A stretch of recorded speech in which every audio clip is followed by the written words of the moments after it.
Hello, my name is Paul Kroto. I'm a Diamond Director with drinka.c.t, and in this video, I would like to go over with you law number 21 of the 21 irrefutable laws of leadership, the law of legacy. The law of legacy states that a leader's lasting value is measured by succession. And John Maxwell starts off chapter 21 by asking a very strange question. He asks, what would you want people to say at your funeral? That may seem like an odd question, but it may be the most important thing you could ask yourself as a leader. See, we play many different roles in life. Some examples are a mother or a father, daughter, son, husband, wife, friend, leader. There's all these different roles that we have in life. And since we're discussing leadership here, we're going to focus on the role of being a leader. But I encourage you to write a funeral speech for each of the roles in your life. So let's just take one example is for my parents. My son Paul was a blank, and I can fill in that. Paul was, how do I want my parents to remember me? And once I set that end in motion, once I decide what I want that end to look like, I can work backwards and actually take actions right now towards achieving that end picture. Another example may be my husband Paul was blank. How do I want to be remembered by my wife? How do I want my wife to remember me by? And I can, once I know what that end looks like, I can start taking actions right now towards that end. So what I encourage you to do is write a funeral speech that your top drinka.c.t leader would say about you at your funeral. And I really thought about this long and hard and spent about a half an hour writing my funeral speech. I actually wrote a speech that I would like my top drinka.c.t leader to read about me at my funeral.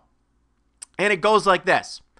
Paul was a true Christian in that he lived every day of his life focused on helping others. Paul's favorite quote was, "If you give a man a fish, you feed him for a day. If you teach a man how to fish, you feed him for a lifetime. But if you teach a man how to teach others how to fish, you cure world hunger." And Paul lived by that philosophy every day of his life. Paul lived a life of excellence. He cared more than others thought was wise. He risked more than others thought was safe. He dreamed more than others thought was practical. And he expected more than others thought was possible. Paul's number one priority in life was health. His passion was to help people reach a state of optimal health through nutrition, exercise, and proper supplementation. He influenced hundreds of thousands of people to live a health and wellness lifestyle. After interviewing many different people who knew Paul, they all stated that, because of Paul, I have more energy, I feel better, and I look better than I ever have in my whole life. Paul taught me that my health must be my number one priority because I am no good to this world if I am 6 feet underground. Paul also believed in free enterprise, as he understood that you either believe in free enterprise or you work for someone who does. He taught hundreds of thousands of people how to fire their boss and how to live a life full of total time and financial freedom. Paul's mission in life was to help lift others to a higher level. Paul directly and indirectly helped thousands of people reach both 6- and 7-figure incomes. Because Paul was so focused on developing and equipping leaders, his legacy will be spread to millions of people around the world and will be carried forward to many future generations. Paul left this world a better place than when he arrived, and we thank him for the way he touched our lives and the way he helped all of us reshape our stories. And it's that last part that means so much to me. It's the part about helping people reshape their stories. What I really want to do in life is help people move from good to great. Here at drinka.c.t, we ask 3 specific questions to people. Are you happy? Do you have a plan? Would you like to see one? When I meet people, I want to meet people every single day. I pray every morning, God, please introduce me to a couple people today that I can touch, that I can help change their lives. When I ask these people, are you happy? That's what I'm looking for. Are you happy with your life? Now, some people say, yes, I am happy. That's great. I don't want to screw that up by any stretch of the imagination here. But when people come to me and say, no, Paul, I'm really not happy, I want to help them. I want them to someday say, you know what, my life was like this, then I met Paul and my life got better. That's really what I want to happen. And I work every day with that in mind. So basically what we want to establish is where you are. We know where you are. You're here. This is where you're at in your life. And now the big question is, where do you want to land up? Do you want to land up over here? Or do you want to land up over here? Or do you want to land up over here? So once you decide where you want to land up and write that funeral speech, what you can do is implement something called backward design. A very good friend of mine and a top Drink.ACT leader named Becky Parks taught me this concept of backward design. And basically the way it works is once you know where you want to land up, you can work backwards and actually know and what steps you need to take to start moving towards where you want to land up. So you work backwards to where you are now and see where you want to land up at certain spots. And once you know these things, you can actually start taking actions toward where you want to land up. It's a great concept, and I hope you apply it to your life and to your Drink.ACT business. If you want to make an impact as a leader on a future generation, then I suggest that you become highly intentional about your legacy. Now, how do you do that? Well, you got to do three things. Number one, know the legacy you want to leave. That's where writing the funeral speech comes into place. Number two, live the legacy you want to leave.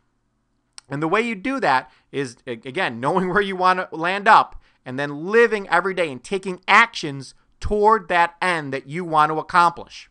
And last but not least, choose who will carry on your legacy. This gets back to developing that inner circle, like Jesus did. Jesus decided the 12 people that would carry his legacy forward, that would spread Christianity to the rest of the world.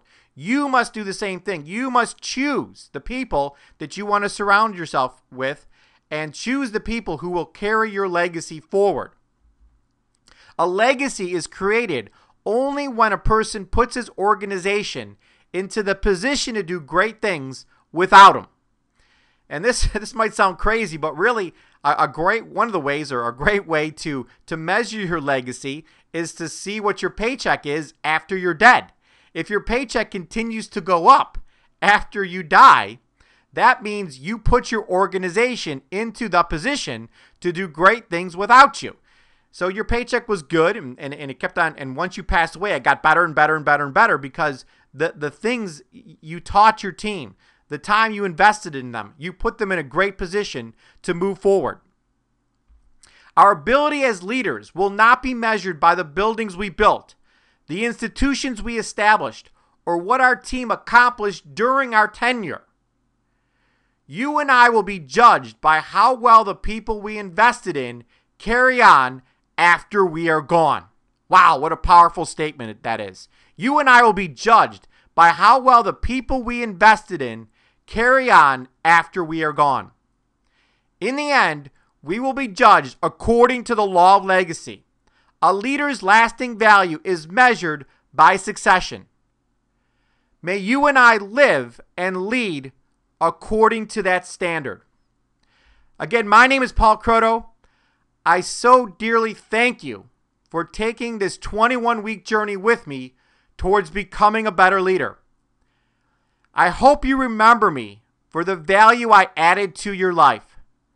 I hope in some small way I've helped you reshape your life for the positive, and I hope that I've set you on a course for achieving your dreams. Moving on to really mastering this law of legacy, again, I congratulate you for watching this video. Please listen to the 5-minute recording below that John made on this law. Read chapter 21 in the 21 Laws of Leadership, the law of legacy, and John does a great job at explaining this law better than I did in this video. Read the applying page at the end of the chapter and start actually applying what you've learned here to your Drink.ACT business. Read the questions under Appendix A and score yourself on this law. If you scored low in this law, refer to Appendix B in the back of the book.